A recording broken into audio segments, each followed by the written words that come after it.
Hey there, and welcome to the ADK channel. And today with me, I have Richard Stevenson. Welcome to the channel. Hello. Now, normally at this point, I always say person's name and I introduce which band they're from. In your case, that's a little bit more of an issue because there's a few that we can talk about here. And we are going to go through them all. I don't know if I've got all of them, but we're going to talk about those in a second. But there is definitely I'm going to tell you about which ones I've got here, and you can tell me if I'm missing any, or if you've seen them, or if you've left them, or if you've got some new ones to add. So we had that you were vocals with Taken with the Tides, and that was up till 2018. That's right, yeah.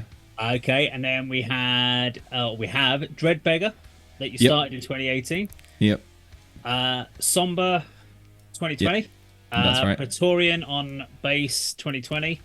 Yeah, so I'm guessing this is all lockdown sort of thing that started kicking off at this point. I actually can't remember the exact years, to be honest. Okay. But it's something around right. there. It was something happening. And we are going to talk about the bands in a bit more detail. Obviously, Dead Flesh. Yep. We should do the vocals. And is it, how do you pronounce it? Lowen? Lowen. Lowen. Yes. Okay, and that's where you do bass on that one. Yes. Okay, there's a lot to talk about here. So you've got very doom elements within certain elements of those bands. So very much with Lowen, Somber, Dreadbeggars, doom-esque with some other elements thrown in there as well. But then of course you've then got more metalcore stroke death with things like Dead Flesh and Praetorian. So, I'd say Praetorian's more like sludge metal. Sludge metal, okay. You could tell this is not my comfort zone of that. This is where I need Andy. Andy is the man for this. I see. He's the sludge guy, is he? He's the doom sludge guy. He can talk about that, and Kirk of that. Me, if it's hard rock, I'm there. I can tell you all about hard rock. When it gets to doom, I'm like, no worries. What type of doom, really? Yeah, we could get into the details. Don't worry. That's what I'm just like. Doom's Paradise Lost, isn't it? That's it, really. You only need all you have to have is one Paradise Lost album. You've got it. Doom sorted. Apparently not is the case. I've been told. Okay, but okay. Let's get into some of these bands. So obviously we know that you're no longer doing Take with the Tide. So we're going to put that. We just had that as a little bit of a footnote. But Dreadbeggar was the kind of the next one that you kind of started. Now, was this a case of finishing with Taken with the Tides and starting to do your own project, and was this something that you just wanted to start on your own and then it formed into a band with other people being brought in? How did Dreadbeggar come about? Yeah, it was something that I decided that I wanted to do. God, I can't remember. It was a number of years ago now. I was sort of going through like a difficult period in my life when I decided to do Dreadbeggar. I was I was like staying awake like all night, and I was just like trying to find stuff to do. So I was like writing and learning how to record and stuff. So I was like, fuck it, I'm gonna do like a one-man doom sludge thing or whatever. And I used a drum machine, and I programmed all the drums, and I like played the guitars. Right. And I was like, I don't need anybody else to like do this with. I'm just gonna do it by myself. Fuck it. So I wrote like a bunch of songs, like some really angry, heavy shit, and that was Dreadbeggar. And I did a bunch of shows just like on my own with a drum machine and my guitar and a microphone. And it wasn't until a little bit later on that I got James to play bass with me, because he was like, oh, what if I, can I join and play bass? And I was like, sure, why not? So yeah, because he doesn't have enough to do, does he? Apparently not. No. Yeah. So you then started doing. Is it Somber? Is that correct? Correct. Yes. Yeah. Somber. Yeah, Somber. Yeah. So is this another solo project separate to Dreadbeggar? Yes. Yeah. Completely separate. Yeah. So I guess Dreadbeggar did actually turn into like a band, and like we got to manage to find a drummer, and we're working with another drummer at the moment. I'm going to do some more with that. But Somber was slightly different. I wasn't ever planning on doing Somber live. It was just like something that I wanted to do like at home. I just like was writing riffs. I was listening to like it's more of a black metal thing.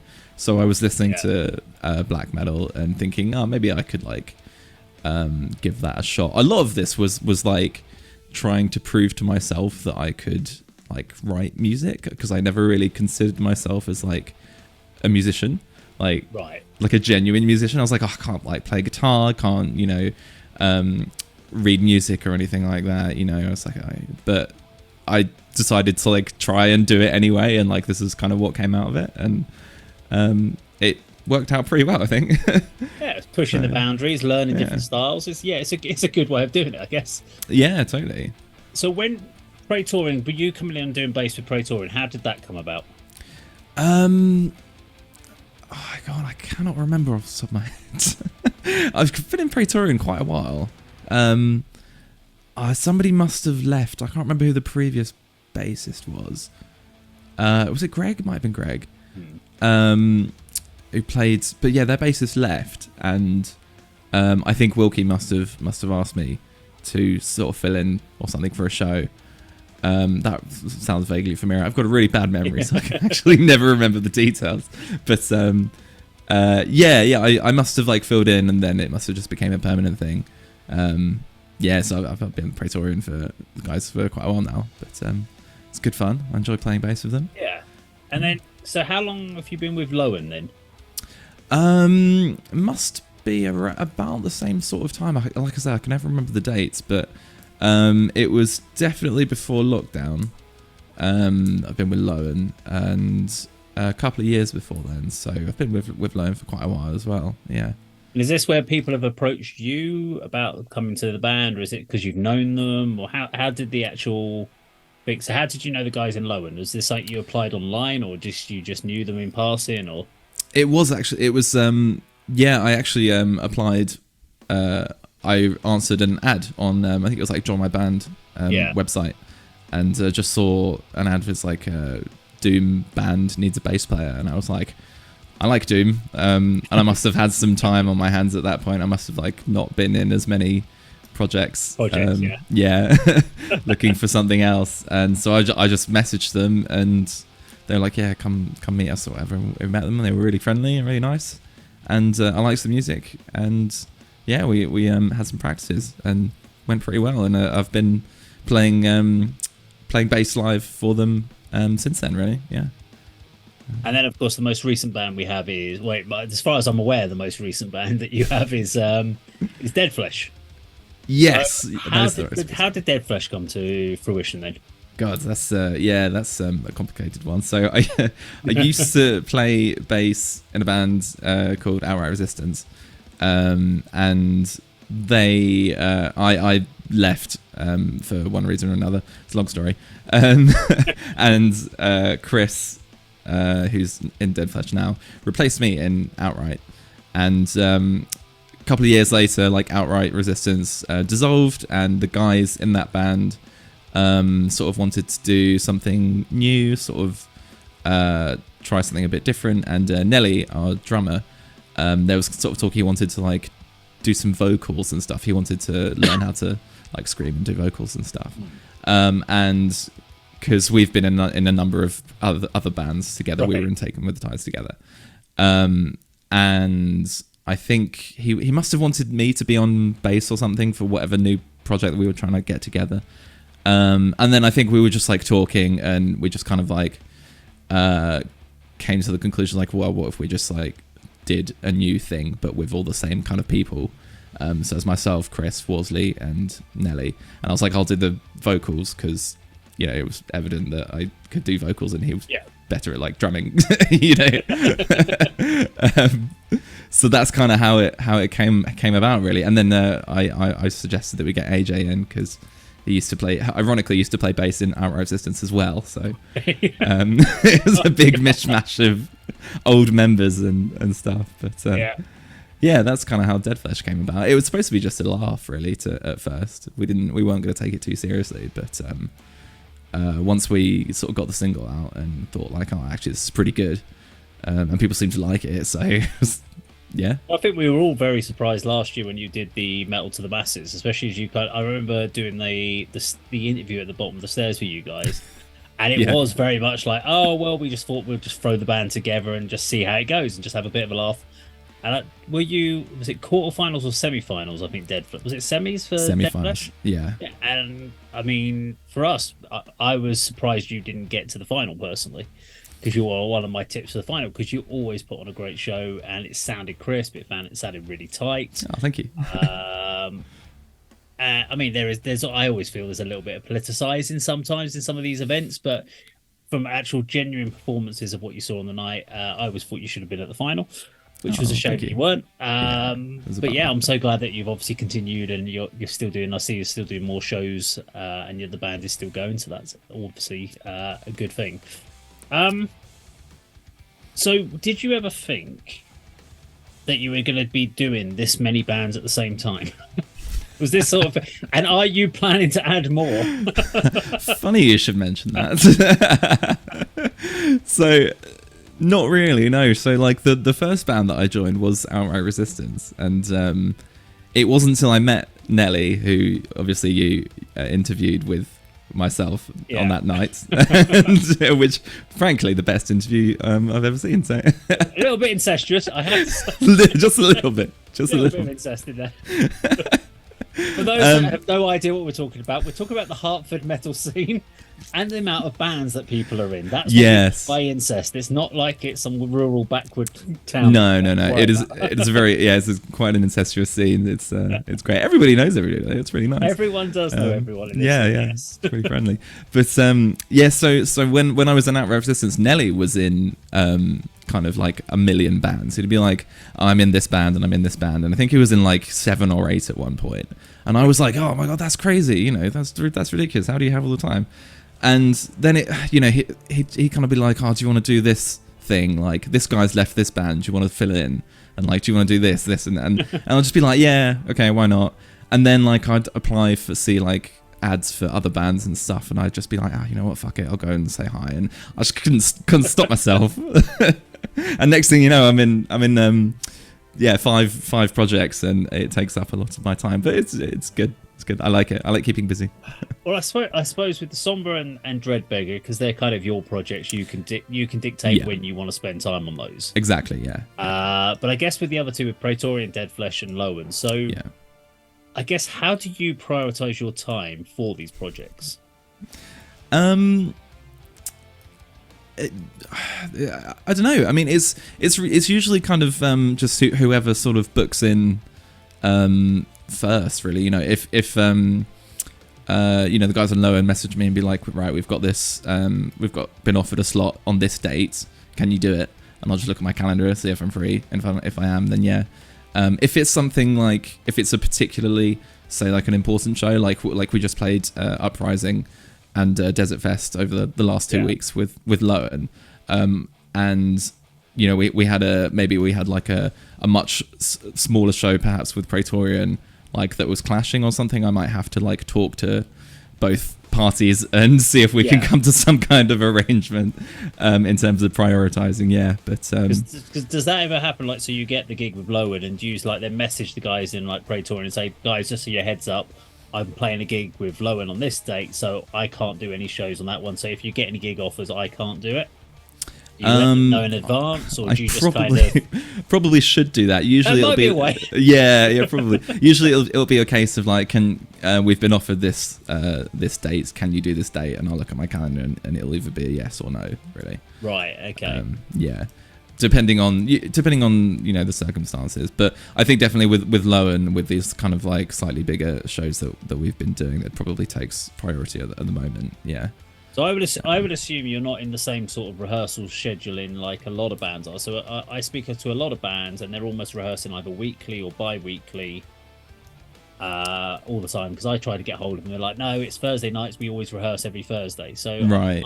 I have to assume that you can't be doing that with 5 bands, because otherwise you're doing Monday, Tuesday, Wednesday, Thursday, Friday. You're in rehearsals.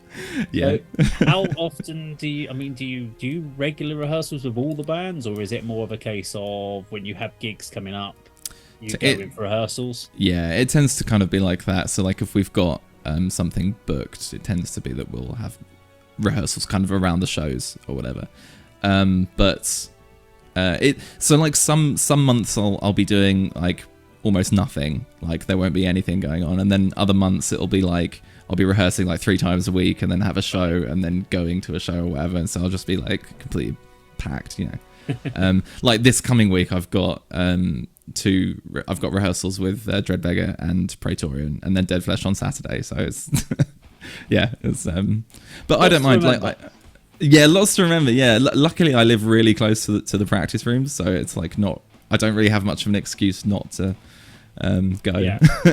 Yeah. So when you're then, I guess, writing. So do you write or contribute to all the bands, or is it only certain bands that you do the writing for, and you kind of sit back with some bands and just play what's given to you in the sense? So with Lowen, do you kind of then just kind of get given the ideas and go in and just play? And with Dreadflesh, do you just do the vocals, or do you contribute musical ideas? Because I'd be sitting there thinking, would you be sitting there playing a riff going, should I give that to Deadflesh, or is this more of a Dreadbeggar kind of thing? I'll keep it for that. How does that work with your writing? Yes, I've definitely had that issue writing lyrics. I'm like, which band does this need to go to? Is quite difficult actually. But yeah, with Lowen is very much Nina and Shem. Lowen is Nina and Shem really. So I don't do any of the writing for those guys. That's really their band. Although I'm sure can come up with bass riffs and lines and stuff and sort of things I could change. And they're more than happy to hear my input. But it's nice to be able to kind of actually step back from the pressures of like writing in something like that, because it's not my story. It's really kind of Nina's story. Lowen is, right. And I have that creative freedom in Dreadbeggar, and like Somber, which are my projects. But lyrically, I do write for Deadflesh, and I've occasionally come in with some input for songwriting when the inspiration hits, I suppose. But to be honest, I think that those guys are better at songwriting than I am for that sort of genre. So they kind of take care of that. And Wilkie writes Praetorian songs and riffs and stuff. And yeah, I think that it's more than happy for sort of me to come in like with a different bass line or something. But usually it is just quite easy to sort of play what he's written or figure it out, or I'll do stuff live, like I'll kind of improvise sort of in the rehearsal space and come up with new like bass lines or little parts, little additions and stuff that can eventually get put into like demos or something. So that kind of works out well sometimes. Do you contribute any kind of vocal ideas to Praetorian? Sometimes, yeah. I did notice on a few of the live things when I've seen you live going, yeah, that's Tom. This bit really does feel like Richard wrote this for something, because it feels like a Deadflesh part. Oh, really? It's slammed into a Praetorian element. No it just way. comes across. I'm like, it fits perfectly fine, but I was just like, it feels like this little bit of vocal bit has been written. It's usually where you're actually singing as well, though. It's not just your vocal part, but you can tell that there's been a thought process around that secondary vocal that you've either come along with it, or so it just made me think that you must have been some part involved with some vocal element. Not a whole lot. There was one song we did, Ode to a Drunk Driver, which Tom and I did. There's a kind of a back and forth vocal part with that, and I wrote one of the verses for that. Yeah. And I know Wilkie is keen to get me to do more vocals with Praetorian. But other than that one track, I haven't actually written any vocal stuff with Praetorian. Tom handles all the vocals with that. But we're definitely we're talking about it now for the new stuff that we're working on. He's kind of like suggests we should get together and write and do some more vocal stuff together, which I'm totally up for. It's a lot of fun. Yeah. Okay, here's a question I know you're not going to answer, but I've got to ask it. So, if you were forced that here we go, Praetorian, Deadflesh and Lowen were all suddenly offered, signed to major labels, and were told that they're all going out on tour, and you could only be able to do it with one of them. Which is the band? Now, I know you're not... That's a mean question. Good Lord. Which bands are you going to piss off? Here we go. Woo. Good luck, you're right. You don't have to answer.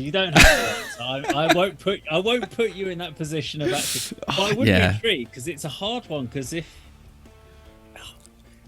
it's which one would you? I think the same thing. If I was in more than one band, it's like, how do you? To be honest, I think at this point it kind of boils down to which level of sort of professionalism is kind of expected of me. And I think Lowen is probably at the top there. Because just for the sort of the shows that we've been playing and kind of my level of commitment and stuff. Not to say that I'm not equally as committed to the other bands, but in terms of the sort of performance, the shows that we're doing and booking and stuff, it's kind of the bands are almost on a little bit of a different level. So I think maintaining like professionalism is probably the most important thing where I can. Well, that was a very good answer there, Rich. There you go. So before I get to the final question where we talk about what the plans are for the relevant bands going forward for the rest of this year, here's a personal one. Why is Doom music so bloody miserable? That's a fantastic question. Because I've asked this question of Kirk and of Andy separately offline. We've chatted about this, and I've said, why would you listen to anything that's so depressing? I can't understand why anyone would listen to music that is that depressing, and it is sludge, especially sludge metal, sludge and drone and that stuff. Just oh dear God! Whenever we get an album review, those guys do it. I don't touch it with a barge pole. I'm like, I can't do it. I just can't do it. Yeah. What is it about Doom and sludge Doom music that kind of makes you go, yeah, I love it? What is it about it? What draws you to it? I guess. It's I think in a similar way that many people are drawn to heavy metal music in general. I think because it's quite a dark and sinister tone and vibe a lot of the time in the music and stuff. Definitely similarities with that sort of generalization, as it were. But specifically with I tend to prefer the sort of stoner sludge side of Doom, which is more kind of riffy. It's a little bit more bluesy. It's in some cases, in some cases it's almost a little bit more like tongue in cheek. There are countless bands that have weed wizard bong in the name, and it's kind of like it's a bit of a laugh, and I really like that. But I'm a really big fan of like massive fuzzy tones and like crushingly heavy, loud, sonic noises and stuff. So I really like bands like Electric Wizard and Weed Eater, and I saw Slowmatics the other night at Desert Fest, and they were absolutely fantastic. Right. It was like a sonic experience with just how loud these like guitars were. I really enjoyed it. But the sort of Doom and like a lot of like the kind of gothic rock and like more funeral Doom sort of stuff, I'm not actually as big into personally, because it is very depressing and heavy, and I get like the Sabbath Doom, so that sort of the Doom blues. So I'm a big fan of Corrosion of Conformity. I love Crowbar. So that side of the Doom blues rock kind of crossover, that sort of stuff. Love that, which is why I like Dreadbeggar, because you can hear that it's more riff driven. Absolutely, you can hear the Tony Iommi kind of stylization of the riffs in there. So I really like that sort of it. But when Funeral Doom, 15-minute songs, 28-minute songs. Who did we have? Old Horntooth played the other week. Oh yeah, and they came on stage and they went, "We've got a 30-minute set. We've got 2 songs for you." And I'm like, "You are kidding me! What the hell?" I was actually gutted that I missed Old Horntooth, because I like we've played them before and they're really good. I like them. You'd have seen David Himbry at one side of the stage just being like absolutely loving it. Yeah. And the other side of the stage just looking and going, "Oh God, please make it end." What's the album that Dave recommended to me? I think it's Bell Witch. Yes. I think it might have been, which is like it's over an hour long, and it's a really I couldn't actually finish it. Yeah, and it's a really long, slow and doomy record. And I couldn't actually finish it. Andy and Kirk want to go watch them. They said I have to go and watch them live. I'm not doing it. Not happening. That's funny that. But on the flip side, I'm a really big fan of like Woods of Ypres, who are like really fucking depressing. Oh, okay. And I do like some black metal and you know, sad stuff. Like, Yeah. but it really just depends on the mood, really, how sad I'm feeling that particular day, you know. And you just need the right sort of despair to sort of feel like Denali. I love Denali, fantastic, really enjoy that. They are growing on me slowly. They're slowly growing on me. Yeah, I wasn't a fan of them last year, but actually I have, after each time I've seen them, I find if they're not a band I can watch, yeah, but they're great to listen to while I'm doing other things. I find they're great background music because you just vibe with it. Yeah. So it's definitely find Doom helps in that way. Yeah, it's definitely very mood dependent, I find. Yeah. Okay, so last question then. So what's on the agenda for you for the rest of 2023 then? Yeah, next show I think is with Praetorian in Nottingham. I can't remember exactly, but relatively soon. We've got Beermageddon with Dead Flesh. We've got a show in Wales. I cannot remember which band that's with. We've got just something. Turn up and one of the bands will be there. As long as I check my calendar, it's fine. You just take a bass with you just in case. Yeah, just vocals or bass you're doing that night. Yeah, just in case. And we're lowing something that I cannot remember off the top of my head. Yeah, so we've got stuff going on. I know Lowen are working on a new album, and Dead Flesh we've got some recordings that we're hoping to release.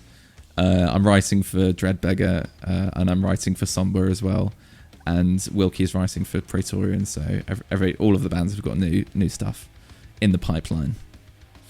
Excellent. Well, hopefully we'll get to see them. If you do release any EPs, please send them to the ADK channel for review first. Absolutely. We promise to be honest. If we hate it, we'll tell you. I don't mind. Nothing personal. No offense taken. And for everyone watching this, make sure you go check out all of Richard's bands, and probably by the time we put this out, he'll have another band to tell you about as well. Ah, funny that. Yeah, you should. There's something else in the pipeline.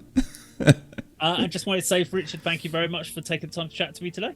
No problem. Thank you so much for having me on. I really appreciate it. No problem. Take care. Brilliant. All right, catch you later.